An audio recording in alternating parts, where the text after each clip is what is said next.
Bem, amigos do canal, estamos mais uma vez aqui com a nossa amiga Janaína. Hoje vamos dar sequência aqui em alguns comentários sobre o recursos humanos e hoje escolhemos a temática de feedback, né? Que é a retroalimentação, a resposta, né, que nós temos de uma avaliação e assim por diante, de um gestor para um colaborador ou do colaborador para o gestor. É com você, Jana. Olá, pessoal, tudo bem por aí? Bom, falar de feedback é fantástico, né? A gente tem aí 1001 opções para falar, várias teorias, várias possibilidades, né? E o que me preocupa em especial, né, que eu proponho que a gente aborde aqui, né, é a questão de como acontece na prática, né? Então, tá bom.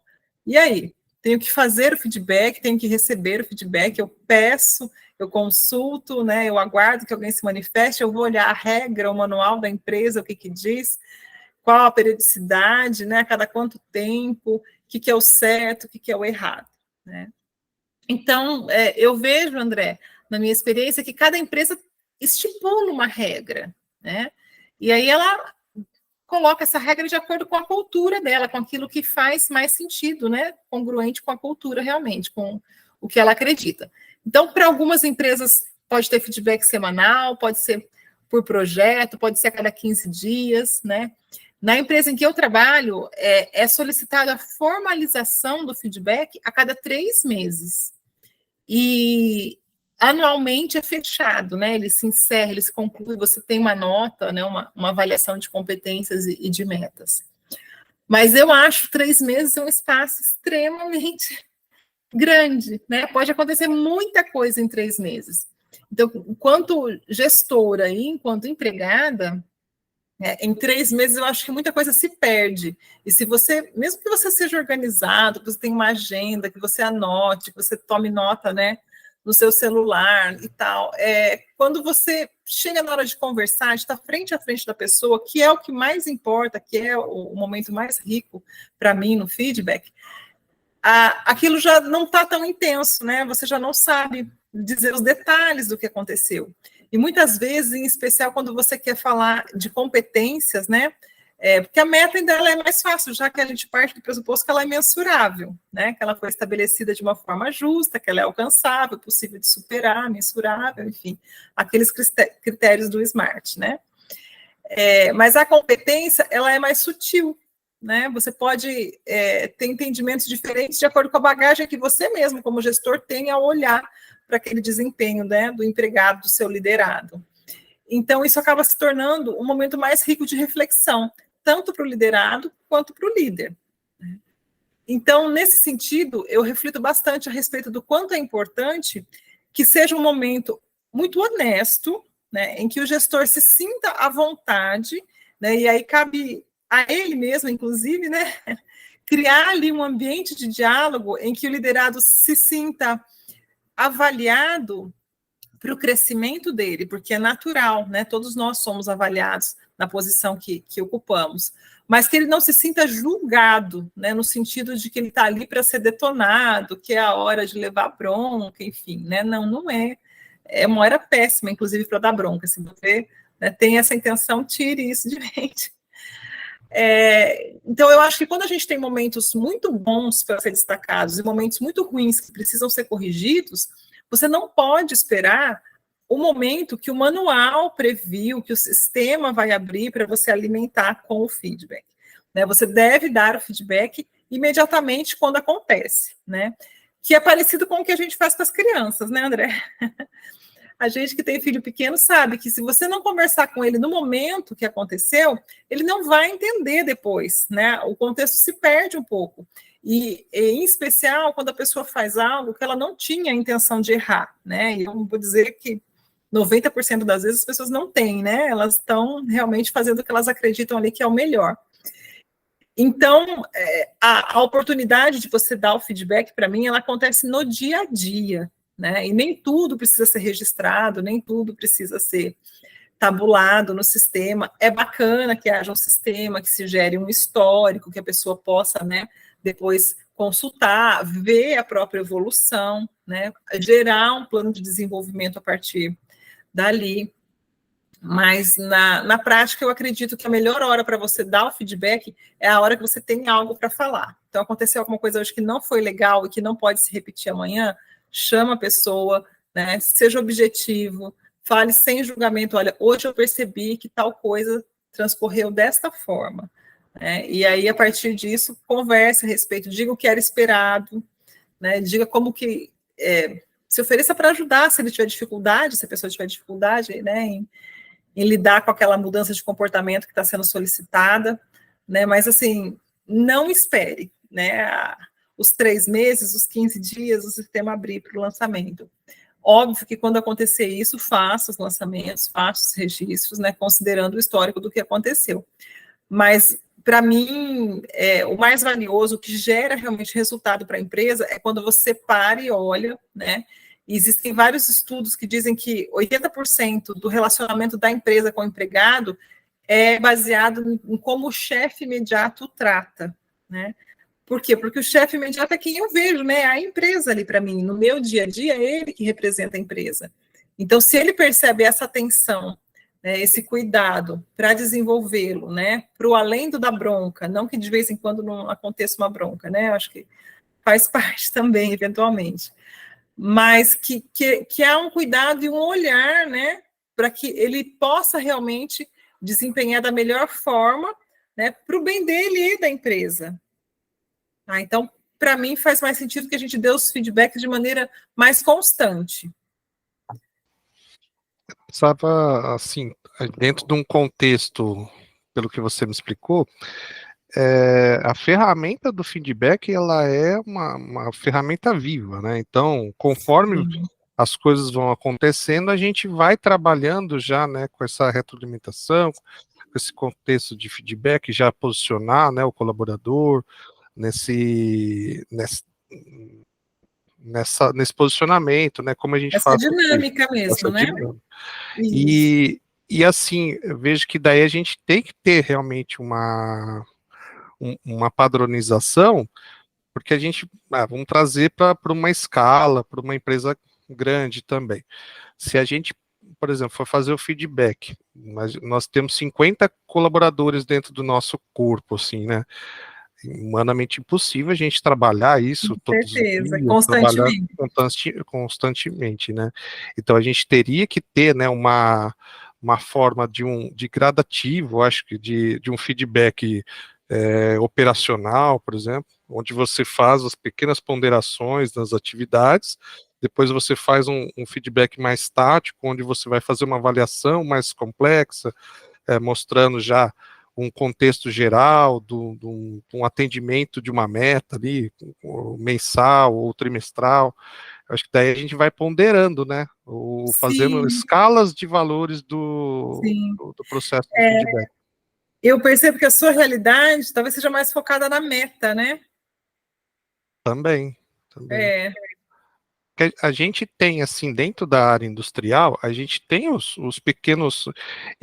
Além da meta, eu tinha, assim, eu sempre trabalhei com atendimento diário também. Então, eu trabalho, tem muito enraizado essa questão. A meta diária, a entrega diária, a entrega mensal. E os ciclos, eles são ininterruptos, eles não acabam, assim, dentro da indústria, né?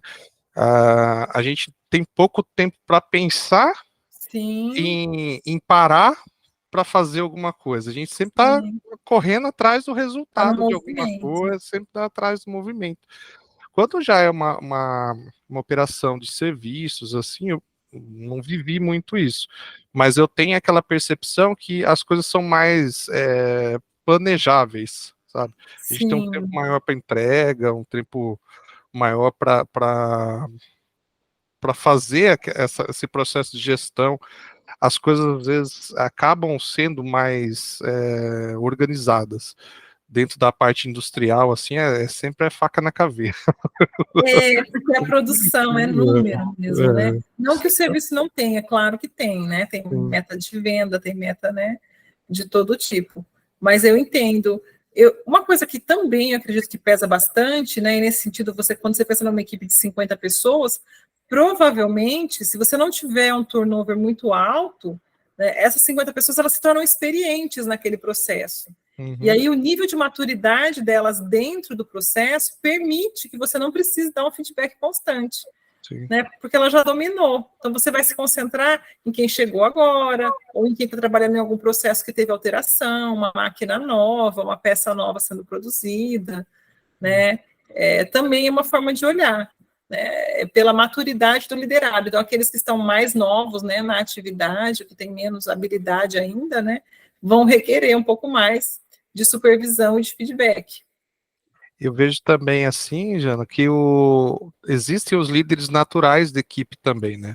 A gente pode não ter o líder formal dentro dessa equipe de 50 pessoas, mas naturalmente vão existir os pequenos grupos, né, os clãs dentro dessa equipe de 50, onde sempre vai ter alguém do qual um grupo se espelha. Eu identificava muito isso. Às vezes tinha o líder do grupo, né, do turno, ou da linha, ou daquele setor, e também tinha os outros formadores de opinião, do qual sempre a pessoa procurava, por exemplo, tinha a referência de qualidade. Perfeito. Então, eu preciso entender um pouquinho mais da qualidade, eu não estou entendendo sobre essa temática. Daí, os colaboradores iam atrás desse... Naturalmente, né? Quando precisava atender um pedido rapidamente, eu precisava montar uma estratégia de aumentar a produtividade, vamos atrás daquele outro ali, que ele tem a cabeça mais latente com essas estratégias, essa forma de produzir mais rapidamente. Então, tinha a liderança formal, mas tinha esses pequenos formadores, né, de opinião, essas lideranças informais que iam capilarizando, né, essa questão do feedback, passar. Tinha também, por exemplo, tinha um exemplo, um senhor lá, ele sempre chegava quando os mais jovens entravam e faziam as famosas molecagens, né, aí o cara chegava, vem cá, e fazia o feedback, né, pô, não é assim, você está dentro de uma empresa, tal, tem que tomar cuidado, aqui não é lugar de correr, que a empilhadeira pode ser. Você vê que não é nem só de processo, é de comportamento mesmo, Sim, né? comportamental. Trazendo para a cultura mesmo. A gente acaba encontrando, né, os líderes de comportamento, os líderes de qualidade, líderes de processo, as referências, né, de processo. O que é um feedback fantástico, né? Porque é a equipe reconhecendo, dando feedback a respeito daquele colega. Sim. Né? Do que se destaca naturalmente nele.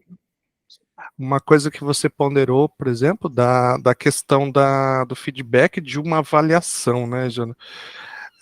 Quando eu trabalhei em algumas empresas, né, e tive essa experiência de vivenciar a avaliação.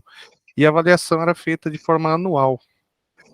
Para mim também. Muitas vezes eu vejo assim, que a avaliação anual é um período tão grande, sim, que muitas vezes assim, eu avaliava e depois eu fazia a verificação de eficácia da avaliação, por exemplo, 1 ano e 3 meses após eu pegar a avaliação de eficácia.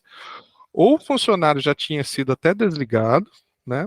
Já nem importava mais aquela avaliação, tal. Ou a pessoa evoluiu tanto, né, dentro de feedbacks, treinamentos ou conversas, né, trabalhos, né, de acompanhamento do RH que a gente fazia também, a gente passava, quando a gente identificava pessoas assim que precisava um ajuste, sabe, um ajuste fino, a pessoa tinha competência, tinha conhecimento, tinha habilidade, o que faltava às vezes é atitude, né, aquele comportamento de entender que ele pode oferecer mais, tudo, daí a gente passava para o RH fazer um acompanhamento, uma conversa, porque às vezes o líder, o gestor, é igual o santo de casa não faz milagre, né? Às vezes a gente fala, conversa e não surte tanto efeito. Como você é uma parte muito interessada, né? Fica suspeito. Fica suspeito. E às vezes vem um terceiro e fala mais ou assim, em outras palavras, o que você queria, né? Sim, você faz, preciso que você fale isso, isso, isso. Exato. Exato. Por isso que é muito importante a parceria, né, entre a liderança e o RH. Sim. Porque é um trabalho conjunto para desenvolver, né, as pessoas. E um reforço que o outro falou, né? E aí, quando acontece da liderança, por exemplo, ter essa oportunidade, né, do empregado passar pela conversa com o RH, quando ele volta, você pergunta, ó, e aí, o que eles falaram, né, como é que foi, o que fez sentido para você, né, o que mudou, e aí, a partir dali, você tem todo esse repertório para puxar dele. Ah, ele voltou do RH dizendo que fez sentido mudar o comportamento tal. Então, a partir dali, falar com ele sobre essa mudança de comportamento tem um outro tom, né? Porque ele próprio já se dispôs a partir da consciência que ele teve nesse diálogo. Então, realmente, uma coisa vai alimentando a outra.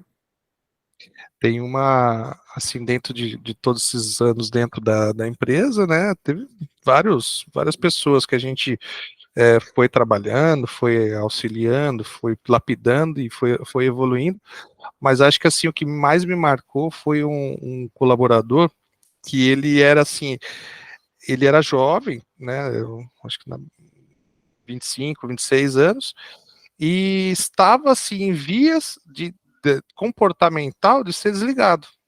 Só que Puxa, eu via um potencial tão grande nele que eu falei assim, eu não vou perder esse menino é muito bom. Porque eu adoro, assim, eu tenho uma adoração desses meninos que vêm do sítio, que vêm da fazenda, sabe? Eu acho muito legal. O poder de superação, de entrega que sim. eles têm, tudo, E né? a valorização que eles dão também, né, a tudo que acontece. Ele pegou, né? Daí foi, acho que nos primeiros assim que eu peguei, trabalhei com o RH, assim, falou assim, não, eu quero que vocês trabalhem com ele. Eu quero que vocês conversem, que vamos fazer um plano certinho, alinhado, tal. Vamos mostrar para ele que ele é uma peça fundamental para a equipe, que tem capacidade para desenvolver isso, isso, isso. Eu sei, Jana, que 2 anos depois eu saí da empresa, né? Ele já estava como líder de linha. Olha que E assim, legal. e hoje eu conversei com ele no telefone, né? E tava perguntando para ele, e aí, tá trabalhando direitinho ainda, tá? Não é porque eu saí que você vai desandar. E foi muito legal, assim, porque existem pessoas que a gente sabe, né, que um papo ali e tal, uma orientação, pessoas que já têm uma estrutura familiar já legal, tudo, já tem uma formação, teve oportunidade de ter um estudo, né, alinhado, tudo. É mais fácil, né, você fazer essa interlocução. Sim, sim, Agora, quando você pega, né, um jovem, tudo, que teve as suas dificuldades, né, de formação, tudo, então você quer ajudar, né, então, o caminho dele é um pouquinho maior, né? é, Mais curvas, ali mais desvios, então é desafiador mesmo. e foi um case de sucesso, assim, que eu gostei bastante, assim, de saber que ele está bem até hoje, assim, foi bem positivo também. E uma Sim, relação do feedback extremamente importante, né, que a gente sim. pontuando aí. Como vale a pena, né? Sim. Bom, Jana, acho que para comentar um pouquinho de feedback, as metodologias, né? A gente comentou alguns casos, né? Acho que a ferramenta é muito ampla, né? A gente sabe que Muito amplo, assim. dá para falar horas e horas sobre a Sim, temática, mas acho que deu para mostrar um pouquinho para os ouvintes do canal aí como funciona, né? Nas empresas, sim, tanto as empresas de serviço como as do ramo industrial. Deu para montar teorizar, né, o contexto e mostrar para eles como funciona aí a ferramenta do feedback. o que é o principal, né? Show de bola. Mais uma vez, muito obrigado, Jana, pela sua parceria, Imagine, amizade estou e à troca de disposição. conhecimento. Estamos aí. E agora o próximo vídeo é o especial do Dia das Mães. Vai ser bem legal, preparem-se. É isso aí. Obrigadão, Jana. Fica com Deus. Imagina, até mais. Tchau, tchau. Tchau.